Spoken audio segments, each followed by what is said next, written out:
దేవాదేవుడు ఆశపడుతూ ఉన్నాడు. బైబిల్ సెలవిస్తుంది, నేను ఎలాగందునో భూమి మీద ఉన్న భక్తులే శ్రేష్ఠులు, వారు నాకు కేవలం ఇష్టలు. ప్రపంచంలో చాలా మంది మనుషులు ఉన్నారు. చాలా మంది మనుషుల్లో శ్రేష్టతగా భావించేటువంటిది ఒకటి ఉంది. అదేంటో తెలుసా? భక్తులు. శ్రేష్టతగా భావించబడినటువంటి వారు ఉన్నారు. వారు ఎవరో తెలుసా? భక్తులు. వీళ్ళు భూమి మీద భక్తులు. వీళ్ళు శ్రేష్ఠులు.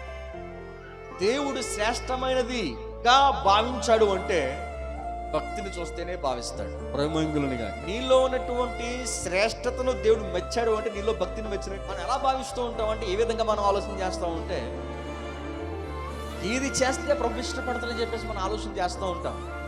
ఏది చేస్తాడో కాదు, భక్తిని చేస్తే ప్రభు ఇష్టపడతాడు. ప్రేమంగులునిగా